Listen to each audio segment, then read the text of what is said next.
What is going on, everyone? Welcome back to another ASC draft video, and we got another mock draft. Like I said, I'm going to be doing these once per week, but I'm not alone this time.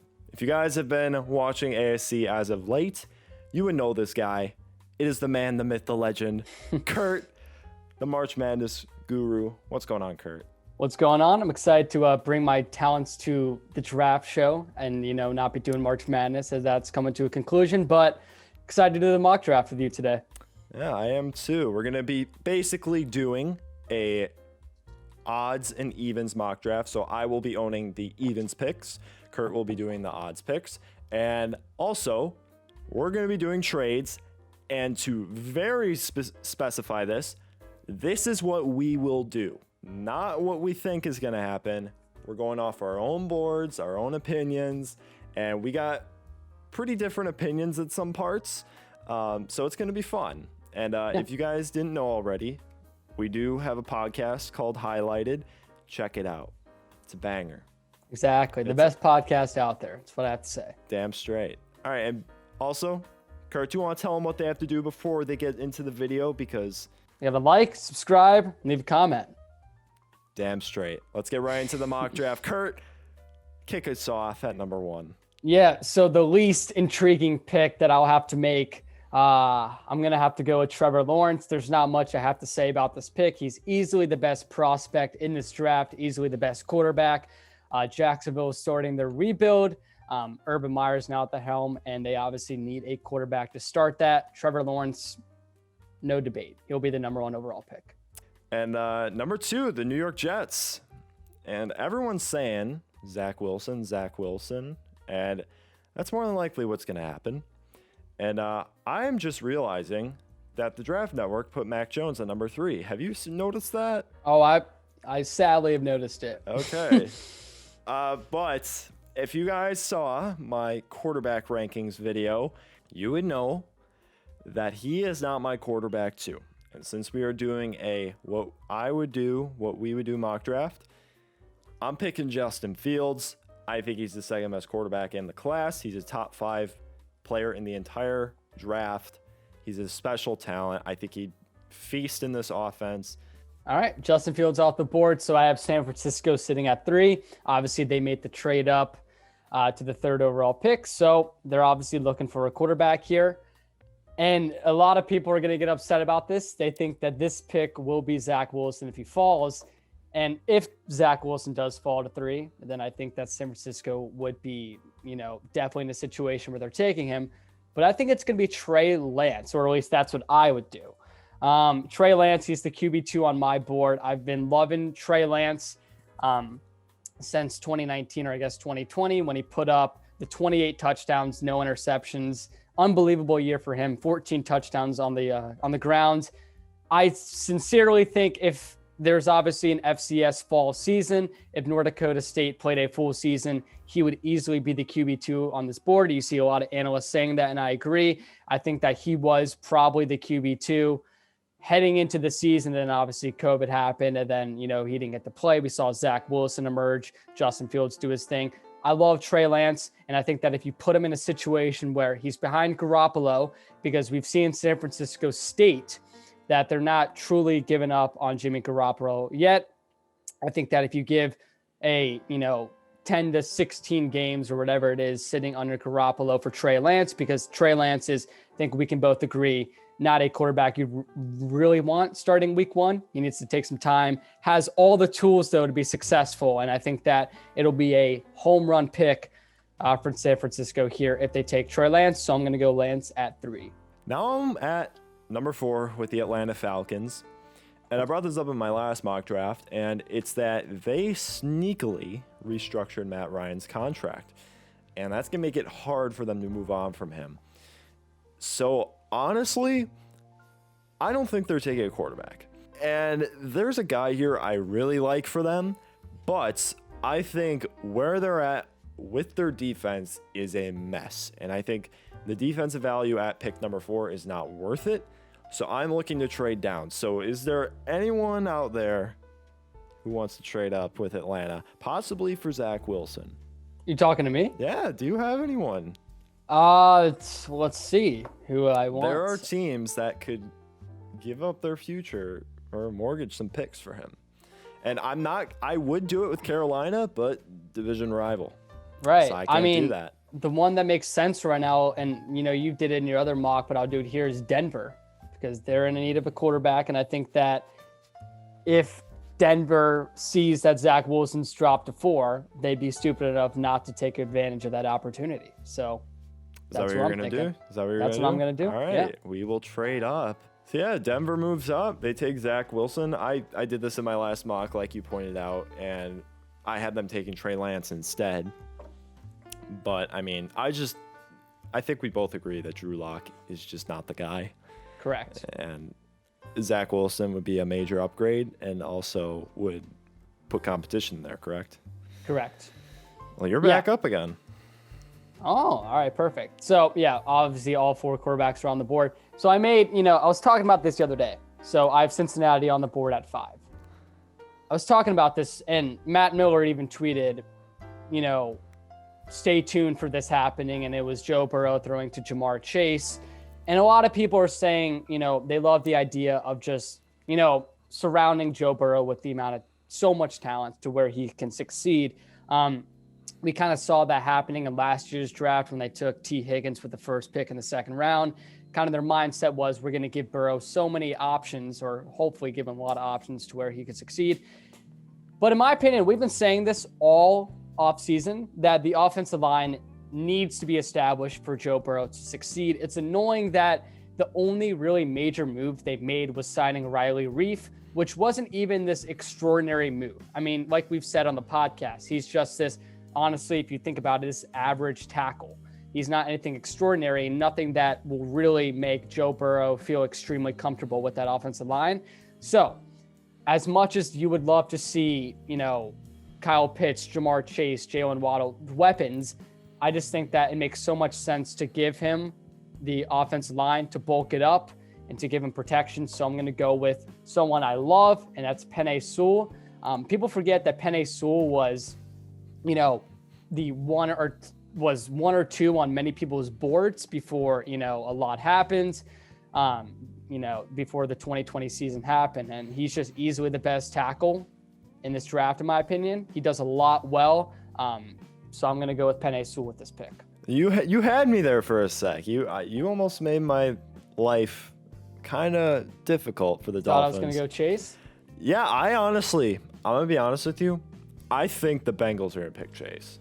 I think it's stupid, but what do I know? I don't think it's stupid because the tackle depth in this draft is excellent. It is, but I still would take Sewell, but yeah. I think they're going to take Chase because of that connection. I agree. I think they will, but whatever. Yeah, so Miami Dolphins on the clock at number 6. And yeah, Jamar Chase, watch my receiver video. I mean, he's just unfair as a receiver. I mean, this guy's blend of size, athleticism, everything he does is just excellent. I mean, he struggles a little bit of separation. I thought he would run slower than he did, but he ran super fast at his pro day. I mean, quintessential receiver prospect. Exactly what the Dolphins need in that offense. Put him in Miami. All right, so 7th pick, I'm going to make a trade. With yourself? With myself. Okay. And that's going to be the New England Patriots. I think people think that Bill Belichick, New England, are high on Cam Newton, and they kind of are because we saw the contract and we saw that he got the extension.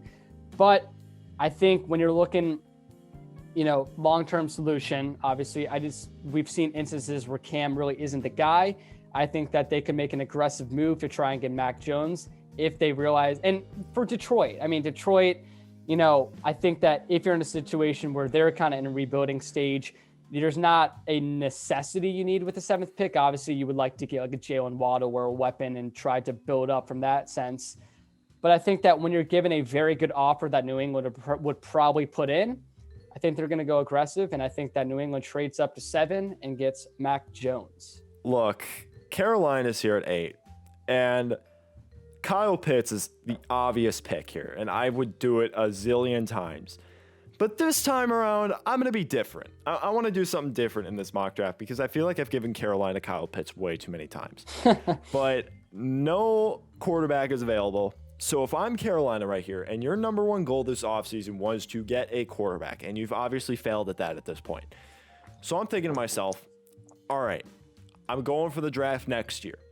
So I'm going to move down, get as many picks as I can in the future drafts so that next year I can move up for a guy that I'm targeting. This time around, I'm going to trade down. And I'm just wondering, before I trade up with the team I'm thinking of, do you have anyone that you're thinking about trading up with? Let me check. Not really. I mean, do you have a specific team in mind? I do. Then feel free to say who it is. All right. Go with it. Well, so I am going to move up with the Arizona Cardinals. Ooh. And they're going to be moving up with the Panthers right now. So the Cardinals are going to be moving up to 8 here, and they're going to be giving up picks in next year's draft in order to move up here because that's what Carolina, I think, ultimately is going to have their eyes set on. And Carolina will move back to 16, where they can still get defensive talent. And the Cardinals are going to be taking Jalen Waddle, wide receiver from Alabama. And a lot of people are going to be like, oh, Jalen, or Arizona, they have AJ Green. They have Christian Kirk. Yeah, my exact reaction. Like, AJ Green, he's a stopgap. Christian Kirk, I believe he's on the last year of his deal. And neither of those guys are the exact type of receiver that this offense needs. Jalen Waddle is such a perfect fit for this offense. And putting him alongside with the DeAndre Hopkins and Kyler Murray, that's just going to be an explosive group of playmakers. And Cliff Kingsbury is going to have no reason not to succeed with this offense now next year. I would absolutely love this pick for the Cardinals, but we're at number 9 now. And this is where Kyle Pitts is going to go to the Atlanta Falcons, who trade down from 4 and still get the guy that I was looking at 4. Crazy how things end up, but I've talked about Kyle Pitts ad nauseum. He might probably move up to my second favorite player in the draft. Once my big board is finalized, everyone knows how good Kyle Pitts is. So he's going to go number 9 to Atlanta and make that offense for Arthur Smith so much fun. Dallas Cowboys, I'm just thinking best corner available. Patrick Surtain II from Alabama. It's just a natural fit in this defense. I don't need to talk about him at all. Dallas needs corner bad. They kind of fix safety. So let's get some corners in there. Teammate of Trayvon Diggs. This is an easy pick. Cool. All right. I got the Giants at 11. I don't think this pick will be too shocking, but it's definitely one that when it comes to first notice, I'm going to go with Micah Parsons. So Parsons is one of my favorite players in the draft from a talent standpoint. I mean, unbelievable 2019-20 campaign. It's just a tackling machine. I mean, we saw what he did in the Cotton Bowl against Memphis, and it was just an unreal performance, the best of his career. We saw him opt out in the 2020 season, and he was easily the linebacker 1 and was easily a top 5 player on people's big boards. And obviously, we kind of heard his off-the-field issues, and that's obviously taking into account with these picks. But from a talent standpoint, I mean, Micah Parsons is as good as anyone in this draft. I think that New York, with the defense they're building, would love a incredible tackling linebacker as in Micah Parsons. It would be a perfect pick in my opinion. And I think that, like I said, with New York and what they're building on that defense, I feel like Micah Parsons could be one of the last pieces they need, and they will be in an extraordinary defense.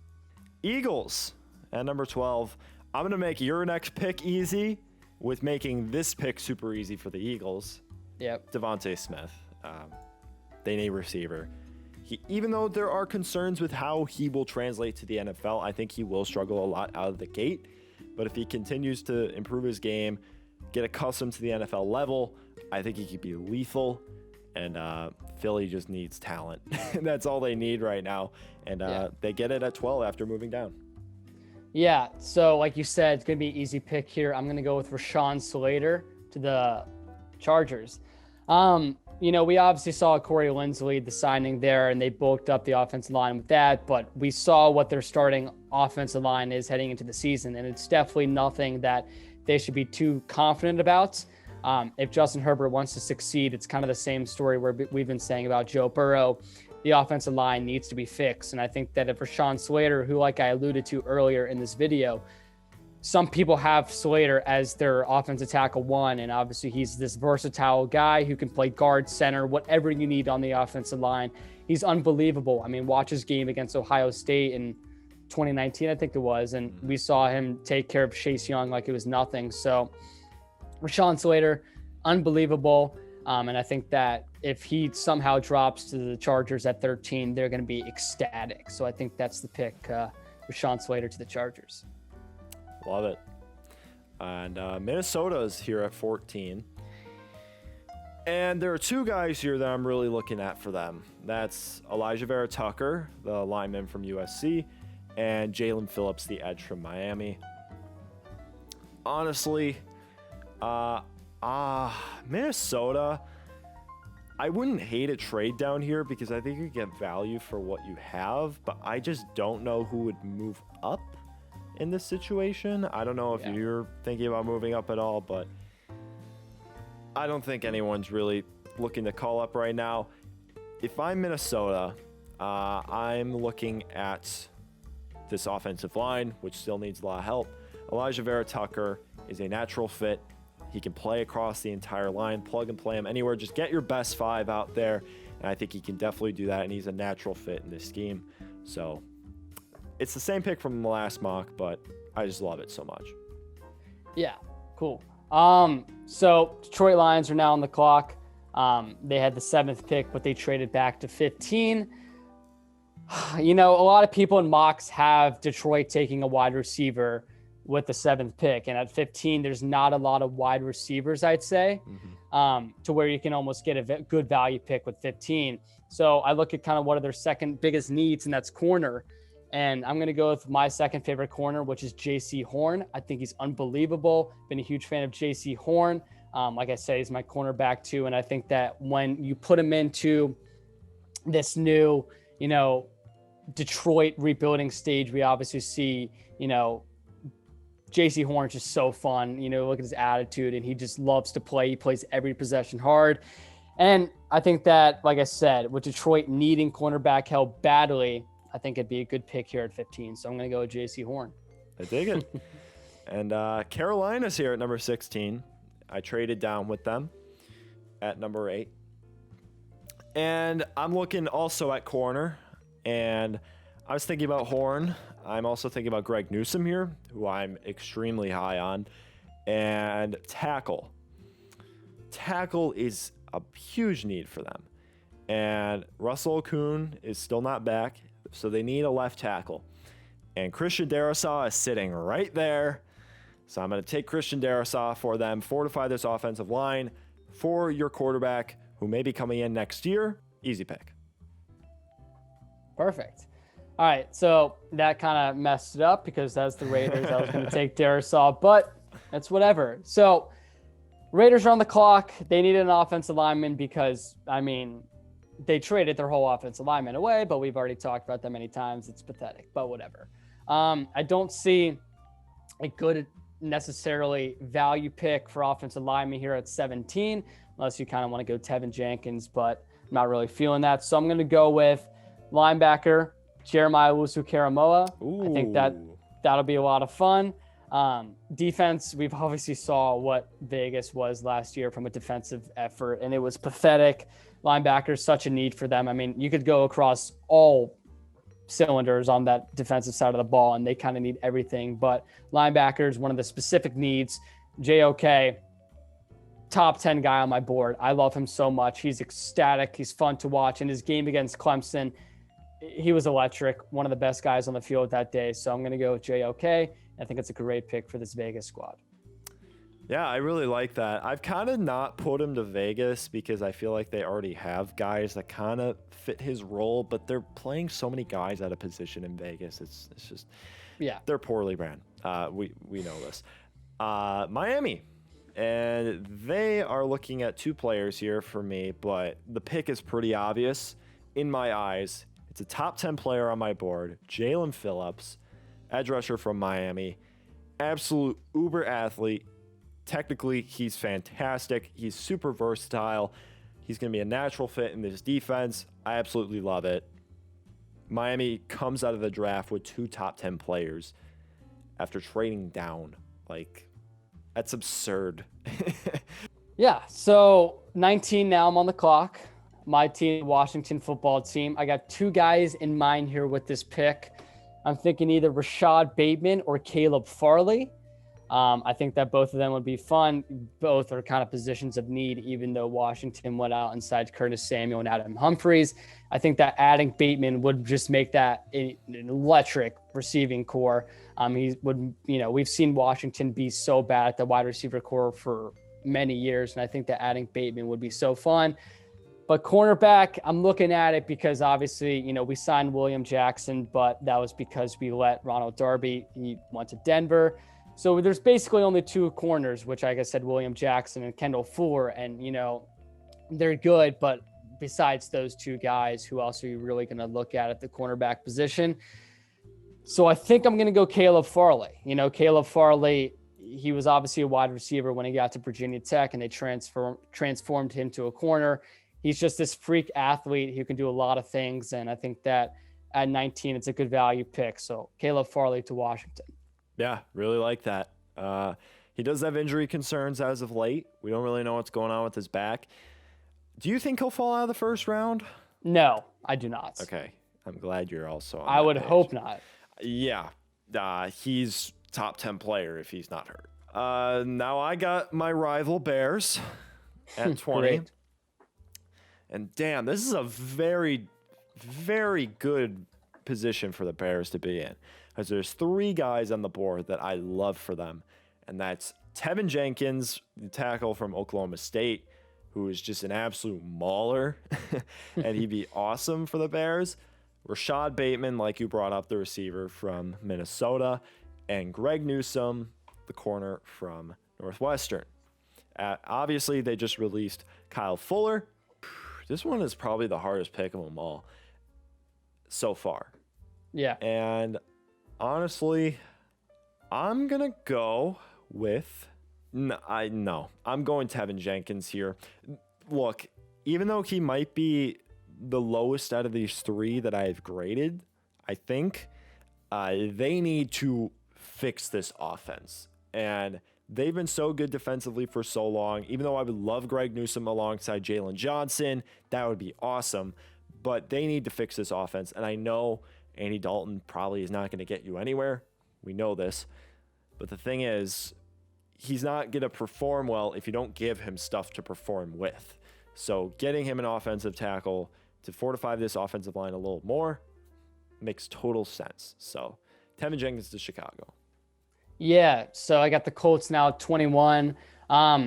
Knowing the Colts, they'll probably find a way to trade out of this pick, go into the second round, and just get many more picks. But for the sake, I'm just going to keep this pick. And I'm looking at 2 guys. I'm looking at Greg Newsome, and I'm also looking at Rashad Bateman. I just love the idea of, we've been talking about this, just surrounding Carson Wentz with as much talent and as much weapons as you can and making sure he has no room to fail. Obviously, you look at the Indianapolis receiving core, and there's not really one guy that stands out. There's a lot of guys that are just kind of like, they're all right, but you kind of want that true number 1 guy, and I think that Bateman has the potential to do that. I know you're a huge fan of Rashad Bateman, so that's the pick I'm going to go with at 21, Rashad Bateman. Dope. And that kind of screws with me for the Tennessee Titans, but also it doesn't at the same time because it's Greg Newsome. I mean, easy pick for me. He's a top 20 player on my board. He reminds me so much of Jair Alexander. He's just taller. And I mean, the only knock I have on him is he's got some injury concerns. That's about it. I love his game completely. He's super versatile. He can play in basically anything you want him to do. I love it. Greg Newsome, Tennessee. All right, so I got the Jets on the clock with 23. They took Justin Fields with the second overall pick, thanks to Sam over there. You're But welcome. I get to make the next decision. They fired Sam and brought me in as GM. So, Mid-draft, yeah. Mid-draft, they're like, what a terrible botch. We're going to, get Kurt in here to make the next pick. But I look at edge as a need for them, and my edge one is Kwity Paye. Love him. I think that he would do great in this Jets defensive scheme. Not much I really have to say about that. I'm just really high on this guy. You look at his performance against Minnesota last year, and he was just unbelievable in that game. As the game progressed, we saw more of him, and we saw him, continually stay up to date, and just he's so much fun to watch. So I'm going to go with Kwity Paye with the 23rd pick to New York. And I got the Steelers. Steelers are an interesting team to draft for, because I don't think there's like a ton of holes on this team.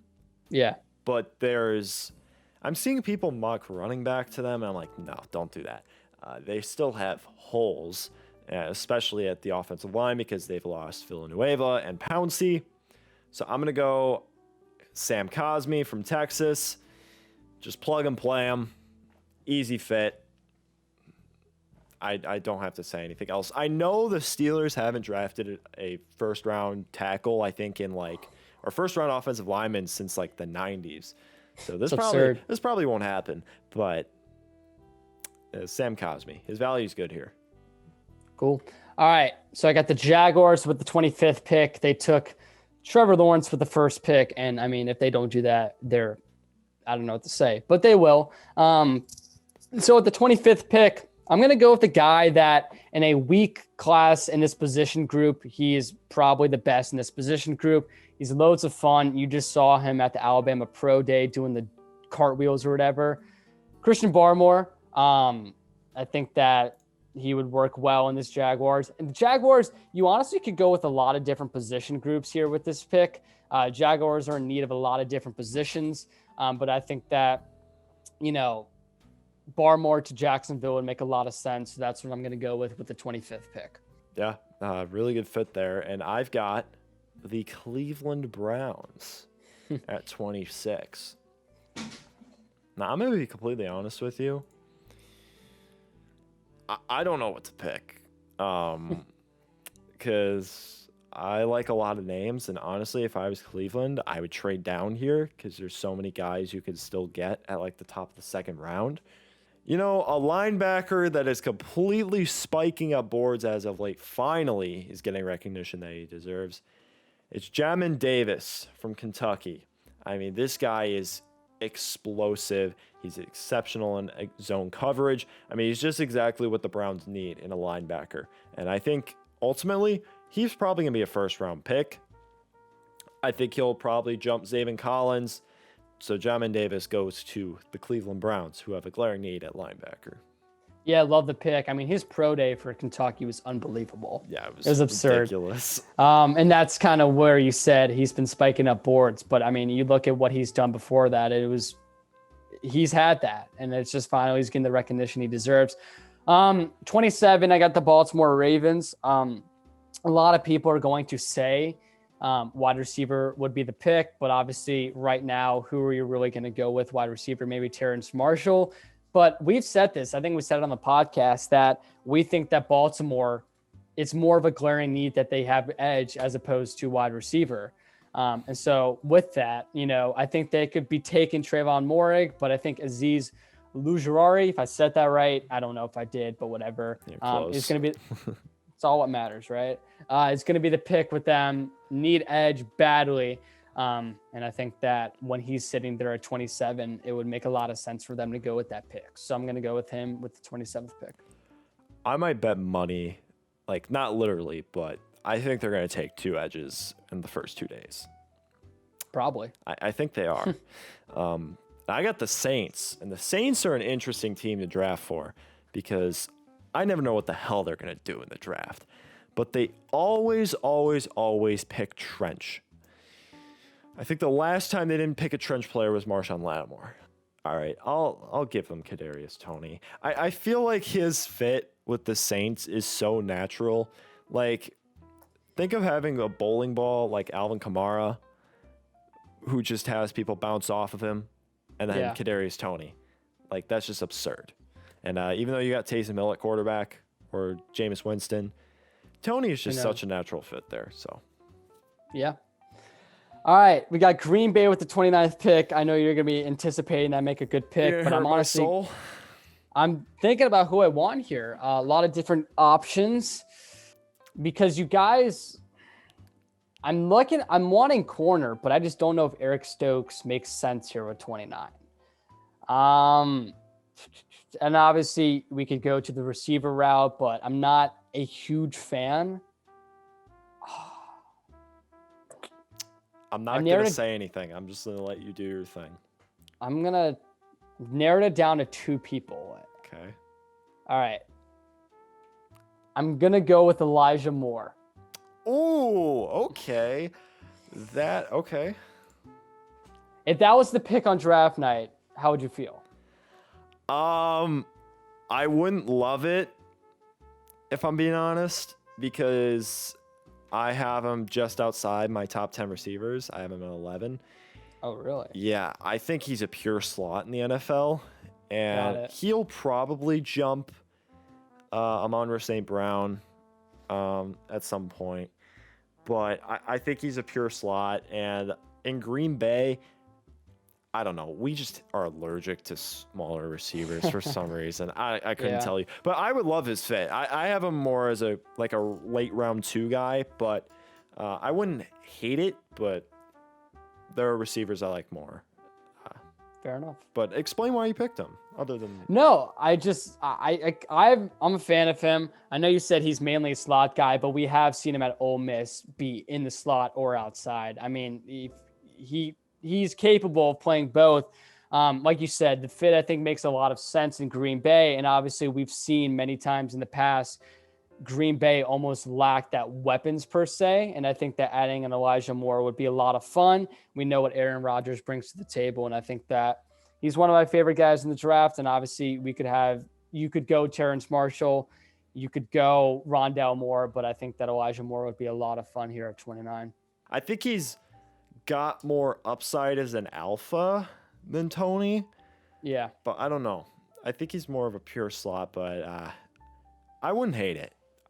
I would eventually like it. I know I would because I'm a freaking fanboy. But Buffalo Bills, this team is interesting to draft for because they re-signed everyone.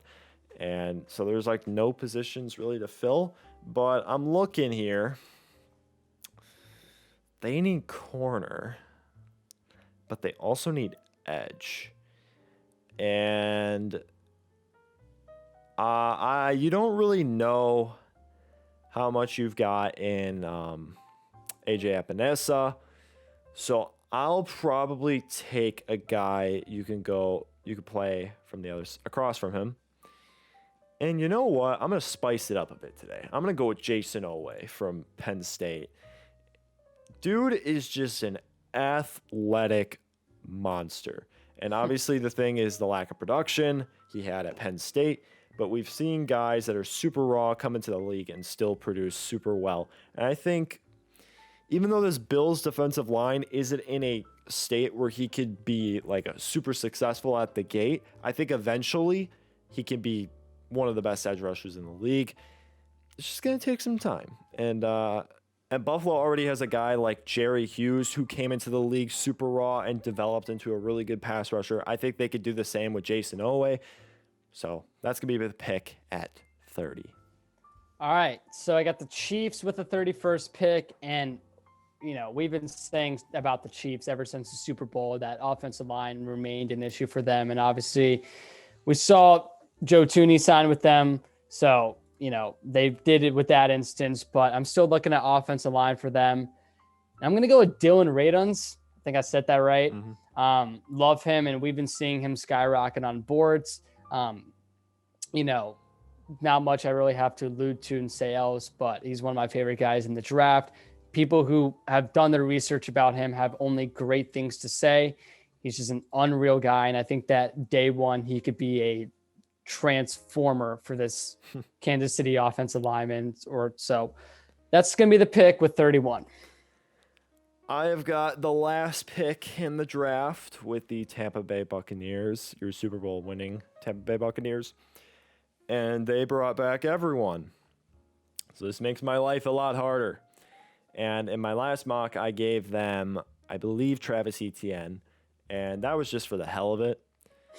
But I'm going to give them a defensive lineman in this case. That's going to be Levi Onwuzurike from Washington, who's just been a monster for them. I know he didn't play in 2020, but he tested really well. I think the Tampa Bay is going to really like him. Putting him alongside Vita Vea and freaking Ndamukong Suh, and then those edge rushers, Shaq and JPP. I mean, oh my God. It's unfair. Oh my God.